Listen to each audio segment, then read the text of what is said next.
Don't waste our time. A woman could never make that shot. The commander's words cut like steel, dripping with absolute certainty.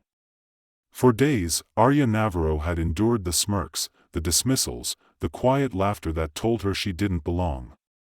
Yet here she was, the only one still standing between the world and annihilation. Her breath slowed, her hands steady, her resolve unshaken. The world had less than 30 seconds before nuclear war began. Commanders had failed. Soldiers were pinned down. And in that silence, one woman, the sniper they dismissed as unworthy, whispered into her radio. Target acquired. At 7,000 m, even the Earth's rotation threatened to betray her. But in this moment, Aria Navarro wasn't just aiming at a man.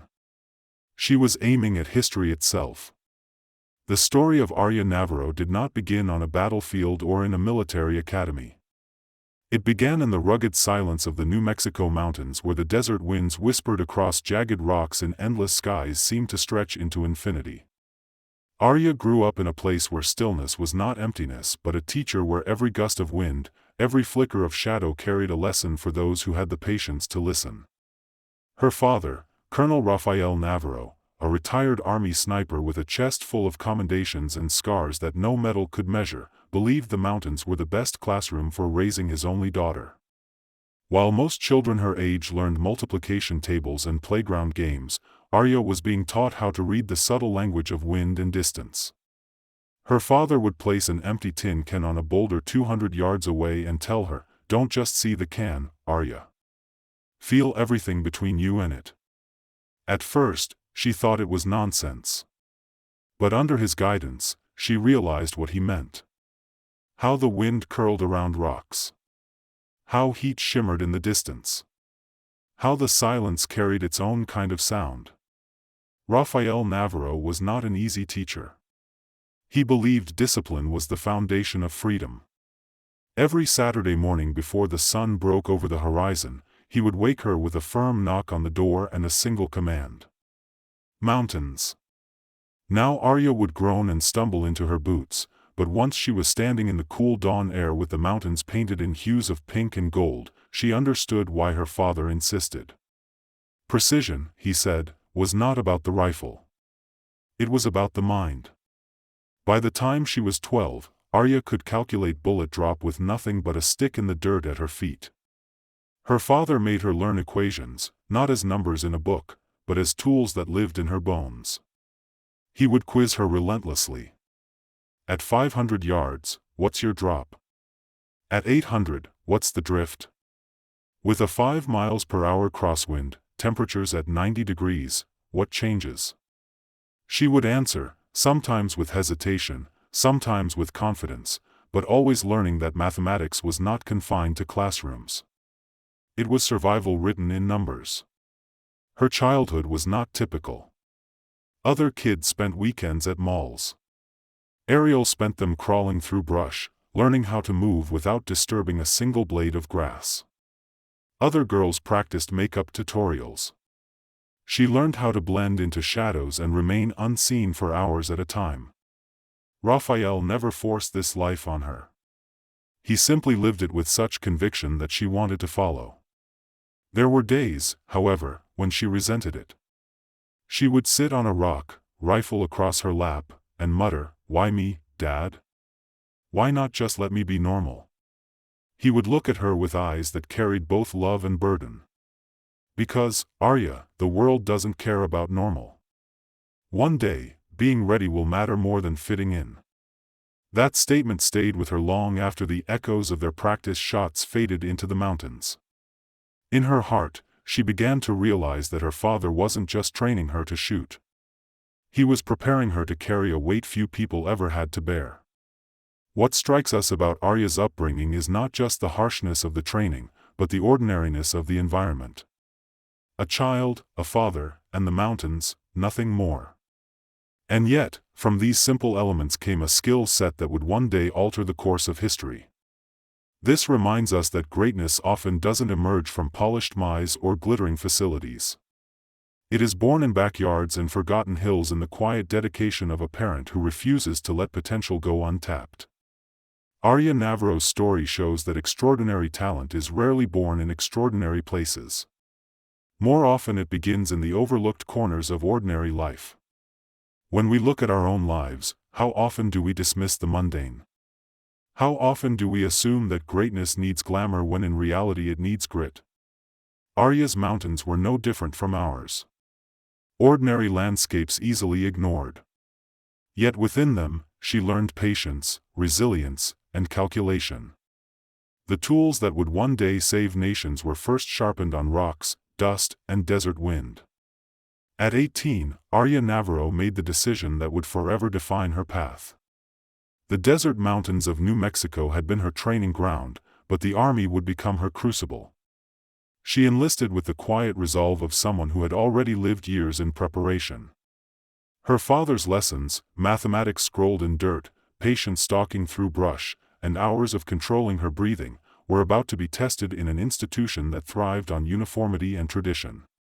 From the very beginning, Aria stood out. During her initial marksmanship qualifications, drill instructors noticed the way she handled her rifle. Not with the rushed eagerness of recruits trying to impress, but with the calm precision of a surgeon. When she pulled the trigger, her shots landed dead center, one after another, with a consistency that silenced even the loudest skeptics. By the end of basic training, she had broken records in long-range accuracy, hitting targets at distances that most soldiers considered impossible. This earned her a recommendation to sniper school, an honor rarely given, especially to a young woman. The military's culture, steeped in decades of male-dominated combat roles, wasn't ready to accept her so easily. Instructors muttered under their breath, and some fellow trainees scoffed openly. "She's good on the range," one soldier sneered. "But in the field, she'll fold." Others laughed at her meticulous notes, her constant calculations, her habit of recording wind speed, temperature, and humidity before every shot. To them, it looked obsessive, too academic, too detached from the chaos of real combat. But Aria didn't argue. She let the rifle speak for her. During one grueling exercise, instructors set up a series of targets at progressively longer distances, ending with one more than 2,000 meters away in extreme range for training. One by one, recruits failed, their bullets landing wide of the mark. When her turn came, Aria lay prone, adjusted her scope, and ran through the calculations in her head as naturally as breathing. Wind direction, air density, bullet drop, all of it played out like an equation she had solved 1,000 times in the mountains with her father. She pulled the trigger. A second later, the distant target rang with a perfect hit. Silence followed, broken only by the instructor muttering, "Navarro, that's a new record." Still, not everyone celebrated her success.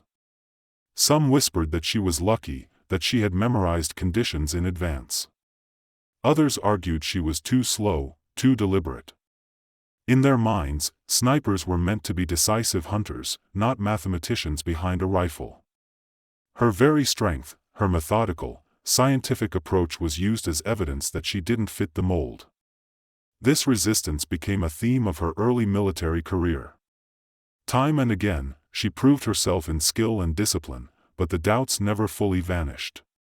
The idea that a woman could be among the best snipers in the army was simply too disruptive for some to accept. Even when her performance was undeniable, the undercurrent of skepticism lingered, and yet every barrier only hardened her resolve. Aria learned to let the criticism roll off her shoulders, just as she had learned to let the wind roll past a bullet. She stopped trying to prove she belonged and focused instead on excelling so completely that belonging became irrelevant. Aria's struggles reveal a truth about the military and institutions in general. Tradition resists change. Even as she broke records, her precision and scientific approach were met with skepticism. This is a broader human pattern. We cling to the familiar, dismissing innovation as impractical until necessity proves otherwise. Ariel's story is not only about gender, but about the clash between convention and progress. Her methodical style was mocked as overthinking. Yet, it was exactly what set her apart. Greatness isn't just breaking records. It's enduring doubt and holding firm to the path you know is right, even when others cannot see it yet. Aria Navarro's first combat deployment came in Iraq, where the desert heat pressed down like an unrelenting weight, and the chaos of urban warfare tested even the most seasoned operators. For a 20-year-old sniper, it was a proving ground harsher than any ranger or school. Here, mistakes weren't marked in red ink or lecture notes. They were paid for in blood. Her unit had been sent to support a joint task force tasked with extracting intelligence officers trapped in a hostile neighborhood in Mosul. Streets were narrow, rooftops bristled with enemy lookouts, and insurgents had fortified intersections with heavy machine guns. Conventional movement was impossible. Every turn could be an ambush, every shadow a rifle. The mission needed an Overwatch sniper, but not just an ordinary one. It needed someone who could see further, react faster, and adapt to an environment that defied textbook tactics. That was when Aria first earned the name Wraith. From her concealed position on the roof of a crumbling apartment block, she blended so seamlessly into the dust and concrete that enemies never saw her coming. Her shots came without warning, precise and surgical. When insurgents scanned for the source of fire, there was nothing, only whispers among her teammates that she was a ghost on the battlefield. After the mission, soldiers began calling her Wraith because, as one sergeant put it, she's there, but you'll never see her until it's too late. But Aria's reputation wasn't built solely on stealth. What set her apart was the way she redefined long-range shooting in combat. Standard sniper doctrine emphasized engagements under 1,000 meters for reliability. Anything beyond was considered impractical in dynamic combat zones. Yet Aria consistently pushed beyond those limits. She brought the mathematical rigor her father had drilled into her and adapted it to the battlefield. In Mosul, she made a shot across nearly 2,400 m through layers of shifting wind and heat distortion rising from the streets. The bullet passed between two half-collapsed walls and struck an insurgent spotter preparing to call out the team's position. The extraction team later said that shot saved their lives. To Aria, it wasn't luck. It was calculation, patience, and trust in her process. Not everyone approved. Some commanders whispered that she was reckless, relying too much on untested theories. One instructor back at sniper school even dismissed her reports. These aren't tactics. They're experiments. But word of her successes spread quickly. Soldiers who had once doubted her now leaned on her Overwatch with a faith that bordered on reverence. Her innovative techniques soon gained attention beyond the battlefield. Aria began compiling detailed logs of her shots, noting variables most snipers ignored. Microclimates between rooftops, humidity shifts caused by nearby rivers, even how heat from burning vehicles distorted trajectories. These records, once laughed at as obsessive, became resources studied by instructors in sniper programs. It wasn't long before military journals began referencing her case studies. They highlighted her approach as evidence that extreme long-range shooting was not just theoretical, but operationally viable. For the first time, commanders began to acknowledge that the boundaries of sniper doctrine might need to expand. Still, the skepticism never fully disappeared. Many in the old guard dismissed her work as an outlier, exceptional only because of her personal talent, not something that could be taught or standardized. And perhaps that was true. Innovation often begins with individuals so committed to their vision that others mistake them for anomalies. Aria's rise in Iraq revealed a powerful truth. Innovation often comes from those considered different. She was doubted for being too precise, too mathematical, too methodical. But those very traits let her see possibilities others ignored. This isn't just a military lesson. It's a human one. History is filled with innovators once dismissed as impractical or reckless until their ideas reshaped what was possible. Aria Navarro belongs to that lineage. Her call sign Wraith spoke not only to how enemies never saw her, but also how her peers overlooked her. Yet unseen and underestimated, she reshaped doctrine with results, not permission. Her story reminds us that the qualities others criticize may be the very ones that change the world. The intelligence briefing room was tense, its walls glowing with the cold light of satellite imagery. On the screen was a heavily fortified facility buried in a valley in Central Asia. Concrete bunkers, missile silos, and defense systems designed to repel any assault.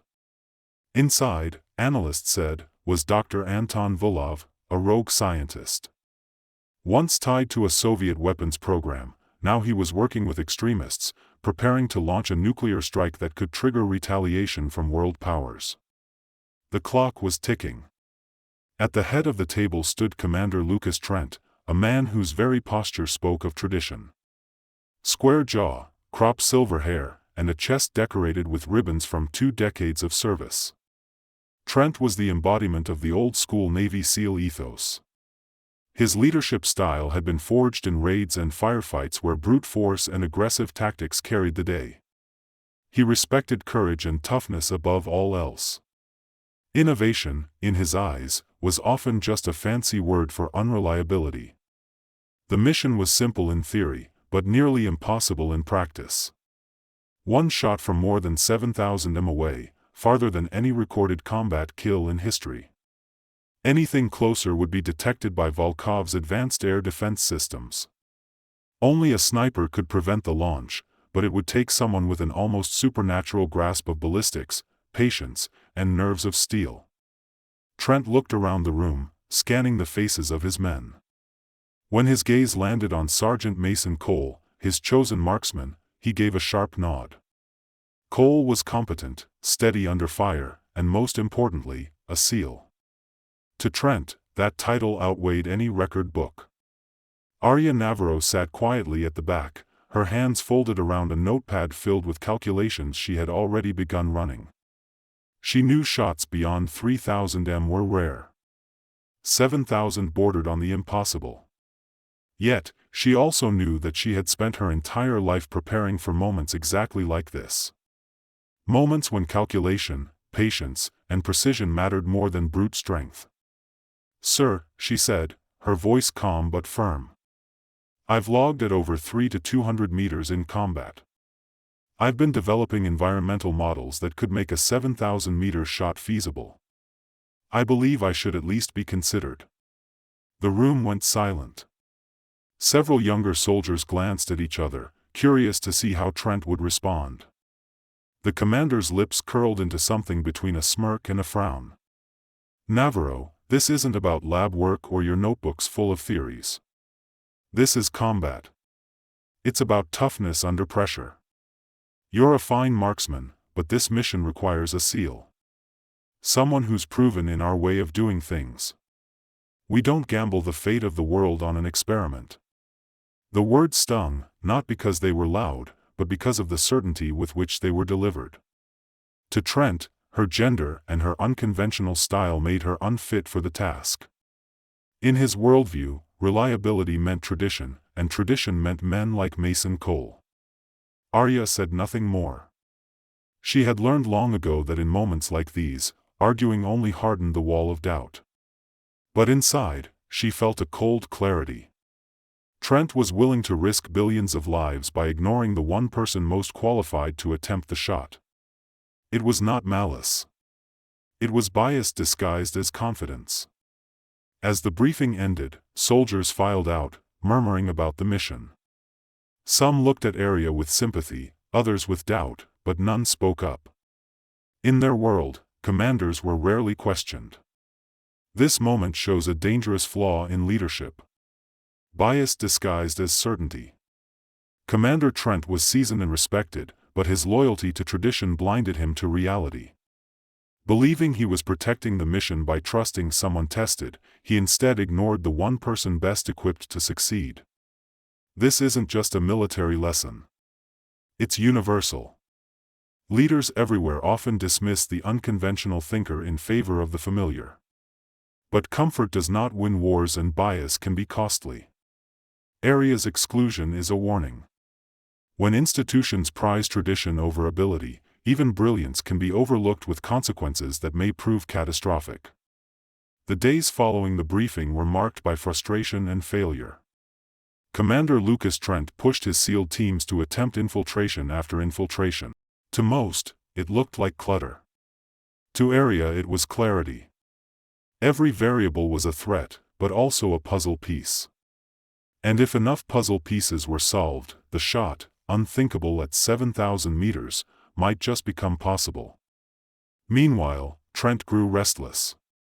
The mission clock was running out, and Volkov's men were seen moving fuel trucks toward the missile silos. Satellite intercepts confirmed what no one wanted to believe. The nuclear launch sequence was days, perhaps hours from completion. The SEAL teams tried again, this time advancing through a narrow ravine under cover of night. Drones buzzed overhead, their faint glow betraying movement in the darkness. Volkov's radar picked them up within minutes. Mortar fire rained down, scattering the men. Injuries piled up. They pulled back once again. At dawn, the base camp was quiet except for the beeping of medical monitors and the low murmur of frustrated commanders. The legendary SEAL efficiency built on decades of doctrine had met its limit. Tradition had brought them here, but tradition could not carry them through. Aria, still seated on her ridge, tightened her scope on the facility. She could see technicians moving along catwalks, shadows shifting under floodlights. Every detail told her the truth. The missile was nearly armed and she, the sniper they had dismissed as too theoretical, was the only one who might stop it. She reached for her radio. "Command, this is Navarro. My models show a possible shot window at 7,040 m, crosswinds are stable for the next 18 minutes. After that, conditions will deteriorate. Recommend authorizing engagement." The silence on the channel lasted too long. Finally, Trent's voice came through heavy with irritation. "Negative, Navarro. We're not gambling on your math. My men will breach again tonight." Her jaw tightened, but she didn't argue. She went back to her notebook, refining equations, simulating wind drifts, accounting for temperature gradients. She wasn't simply preparing for a shot. She was preparing for history. Hours later, alarms sounded in the command tent.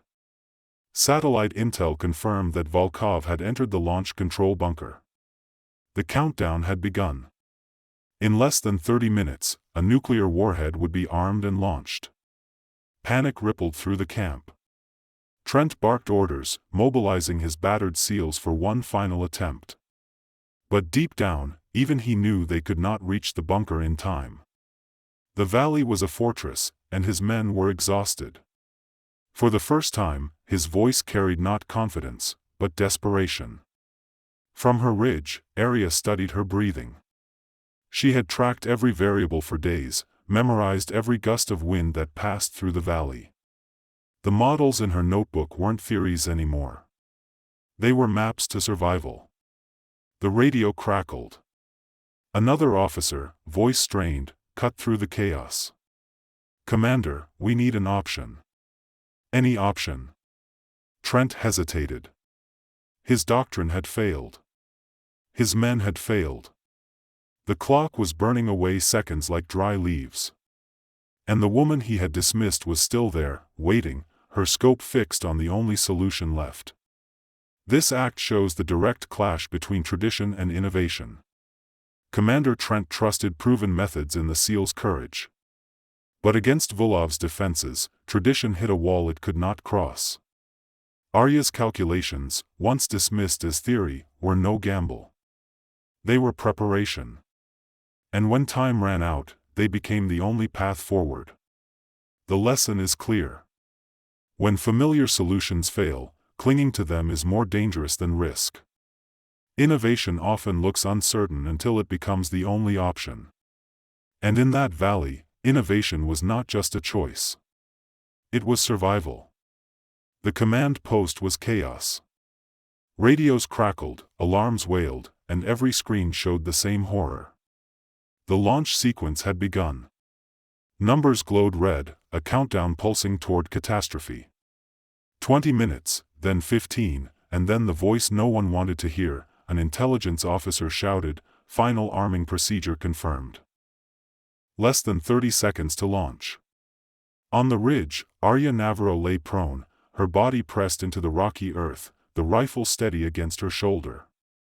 Sweat gathered at her brow, but her hands were still.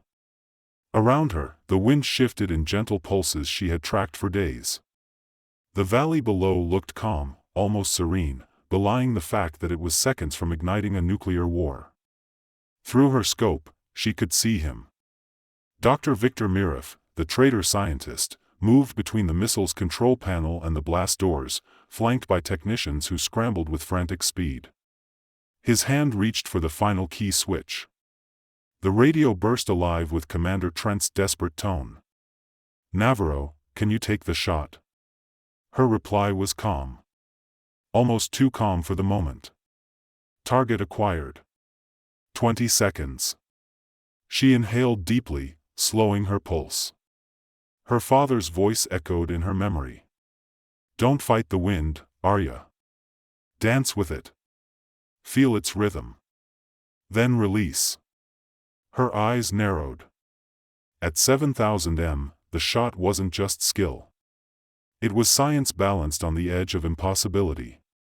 Bullet drop measured in dozens of meters. Wind drift like an invisible river. Even the Earth's rotation threatened to push her around astray. She had factored it all. Every variable was already in her mind, layered like equations written on glass. 15 seconds. She exhaled slowly, her finger tightening on the trigger. Time seemed to dilate. The sound of chaos from the command post faded. The world narrowed to a single point. The crosshairs resting on Victor Mirov's chest. 10 seconds. Her breathing stopped. Silence filled her. She squeezed. The rifle roared. The recoil kicked into her shoulder, but her body absorbed it.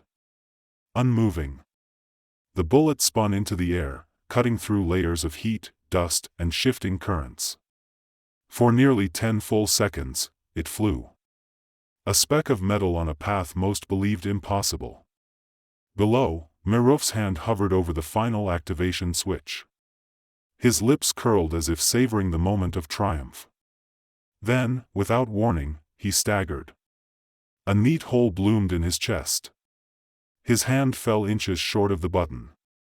His body collapsed, lifeless as the technicians froze in shock. The launch sequence halted. The number stopped at 0.5 seconds, frozen forever in red. On the ridge, Aria lowered her rifle. Her voice broke the silence across the radio. "Target down. Nuclear strike prevented." For a moment, no one spoke. Then in the command post, relief burst like a flood. Shouts, gasps, the sound of men who realized they had just witnessed history. Even Commander Trent, the man who had doubted her, whispered in disbelief, "My God, she did it." But Aria did not celebrate. She remained on overwatch, scanning for secondary threats. Her face calm. This was not triumph. It was responsibility fulfilled. The culmination of years of preparation, of nights alone in the mountains with her father's lessons, of being dismissed, mocked, underestimated. One bullet, one chance, and the world was still intact.